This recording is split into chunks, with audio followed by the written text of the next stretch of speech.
Let f of x equal 3x squared minus 12x plus 4.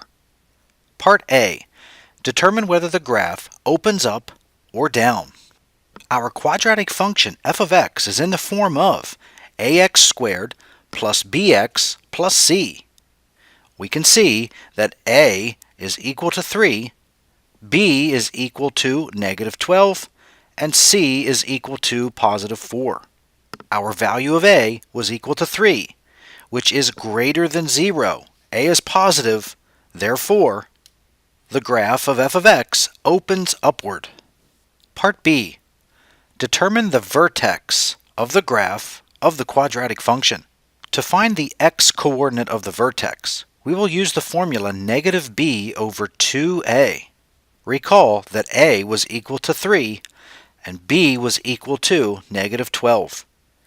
Making those substitutions in our formula, negative b over 2a will now equal negative 12 over 2 times 3. This is equal to positive 12 over positive 6, which equals positive 2. Therefore, the x-coordinate of the vertex will be positive 2. To find the y-coordinate of the vertex, we will evaluate f of 2. Substituting 2 into function f gives us 3 times 2 squared minus 12 times 2 plus 4. This is equal to negative 8. So the y-coordinate of the vertex will equal negative 8. Thus, the vertex of the graph of f of x will be at the point 2, negative 8. Part C. Determine the axis of symmetry of the graph of the quadratic function f of x. Recall that the vertex of our parabola will occur at the point 2, negative 8. The axis of symmetry will be the vertical line that passes through the x-coordinate of our vertex, which in this case is positive 2. Thus, the axis of symmetry is the line x equals 2. Part D. Determine the intercepts of the graph of the quadratic function. Let's begin with the x-intercepts. We start by using what's known as the discriminant, b squared minus 4ac.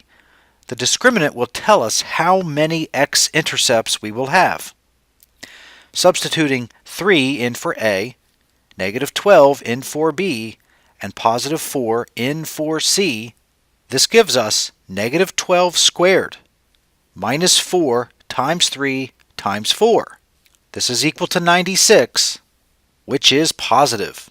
Since the discriminant value is positive, this graph will have 2 x-intercepts. To find the coordinates of these x-intercepts, we must set the function f of x equal to 0 and solve for x. Thus, we want to solve the equation 3x squared minus 12x plus 4 equals 0. This quadratic function is not factorable. Therefore, we need to use the quadratic formula to solve for x.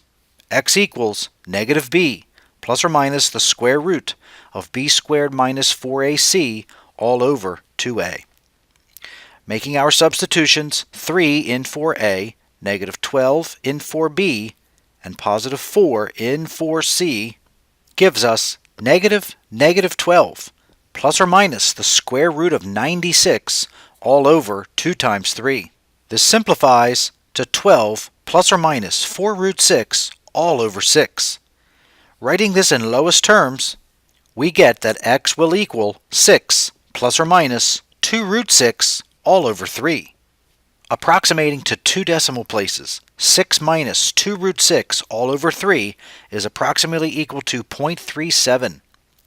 6 plus 2 root 6 all over 3 is approximately equal to 3.63. Therefore, our 2 x-intercepts will occur at x equals 0.37 and x equals 3.63. The y-intercept will occur at f of 0. Substituting 0 into function f gives 3 times 0 squared minus 12 times 0 plus 4. This is equal to positive 4. Therefore, the y-intercept will be at positive 4. Part E. Use the information in parts A through D to graph the quadratic function. We begin with a blank xy grid. The x-axis spans from -10 to +10 in increments of 2, and the y-axis also spans from -10 to +10 in increments of 2. To begin, we plot our points. We plot the point 2, -8, the vertex. Next, we will plot the x-intercepts, one at 0.37, 0, and the other at 3.63, 0. We also plot the y-intercept 0, 4. Next, we draw in the axis of symmetry, the dashed line x equals 2. Using our axis of symmetry, we can get another point. The y-intercept will be equidistant to the axis of symmetry as the point 4, 4. Part A of this problem told us that our graph, the parabola, will open upward.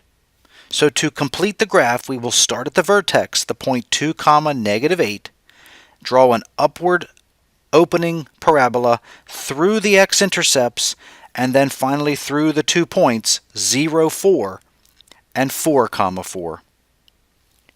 Part F. Based on the graph, determine the domain and the range of the quadratic function.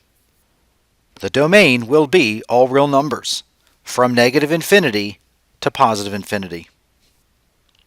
The range will span from -8, including -8, up to +infinity. Part G. Based on the graph, determine where the function is increasing and where it is decreasing. The graph is decreasing from -infinity to +2 and is increasing from 2 up to +infinity.